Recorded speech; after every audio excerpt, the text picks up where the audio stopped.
জনপ্রিয় TV series Kurulus ওসমানের নায়ক বুরাক অ্যাজিভিট তিনি বাংলাদেশে আসতেছেন আগামী ২৬ মে। তিনি আমারও খুব ফেভারিট। এই যে ভদ্রলোককে দেখতে পাচ্ছেন উনি হচ্ছেন কুরুলুস ওসমান। উনি একটা ঘোড়ার কী বলা যায়, একটা স্যাডেলের উপর বসে আছেন। তো এই যে টার্কিশরা যে বা অটোমান এম্পায়ার যে প্রায় ৬০০ বছরের বেশি সময় ধরে রাজত্ব করেছিল, তার তো অনেক কারণই আছে। তার একটা অন্যতম কারণ হতে পারে হয়তো বা তাদের এই স্যাডেল, যে ঘোড়ার জিন যেটার উপরে বসে আছেন। তো এই টার্কিশ স্যাডেলগুলো একটা বিশেষ বৈশিষ্ট্য ছিল, সেটা হচ্ছে এগুলো তো খুবই লাইট ওয়েট, খুবই হালকা হতো।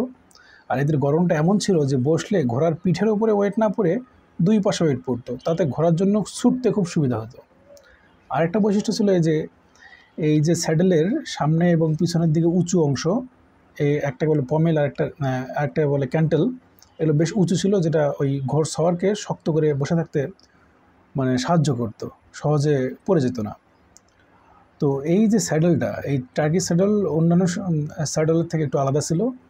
তো এই টার্কিশ স্যাডেল নিয়ে একটু কথা বলার কারণ হচ্ছে আমাদের মেডিকেলে একটা টার্ম আছে যেটা বলে সেলা টার্সিকা, যেটা আমাদের ওই স্পেনাইড বনে থাকে, ব্রেনে যেখানে আমাদের ওই পিটুইটারি গ্ল্যান্ড থাকে, সেই গ্ল্যান্ডটার নাম আসছে এখান থেকে। সেলা মানে হচ্ছে আসলে ওই যে স্যাডেল সিট, টার্সিকা মানে টার্কিশ, মানে টার্কিশ স্যাডেল থেকে আসছে নামটা সেলা টার্সিকা। এই সেলা টার্সিকাও দেখতে এরকম, এই সামনে পিছনে টিউবারকুলাম সেলা, ডরসাম সেলার এরকম উঁচু অংশ থাকে এবং ওই স্যাডেলের মতো গর্ত থাকে একটা, এই জন্য আমরা সেলা টার্সিকা। তো এই পিটুইটারি গ্ল্যান্ড এখানে থাকে, আমরা জানি সবাই। পিটুইটারি গ্ল্যান্ডও খুব একটা ইন্টারেস্টিং গ্ল্যান্ড। সেটা হচ্ছে এটার যে অ্যাডেনো হাইপোফিসিস, নিউরো হাইপোফিসিস থাকে। পিটুইটারি গ্ল্যান্ড কিন্তু খুব মানে এমনি ব্রেনের পাশে বা ব্রেনের মধ্যে থাকলেও, সাথে থাকলেও এটা কিন্তু পুরোটাই ব্রেনের পার্ট না, ব্রেনের অংশ না। এই পোস্টেরিয়র পিটুইটারি যেটা নিউরো হাইপোফিসিস, এটা আসলে ব্রেনের এক্সটেনশন হিসেবে আসছে, কিন্তু অ্যাডেনো হাইপোফিসিস কিন্তু আসলে ওরাল ক্যাভিটি থেকে মানে ডেভেলপ করে। এটা সুন্দর ক্লিনিক্যাল অ্যাপ্লিকেশনও আছে, সেটা অন্য একদিন বলবো। আর যেহেতু সেলা টার্সিকার নামটা জানলাম, তাহলে পিটুইটারি গ্ল্যান্ডের নামটা কীভাবে আসলো সেটা জানতে ইচ্ছে করে না? এটা আরও ইন্টারেস্টিং।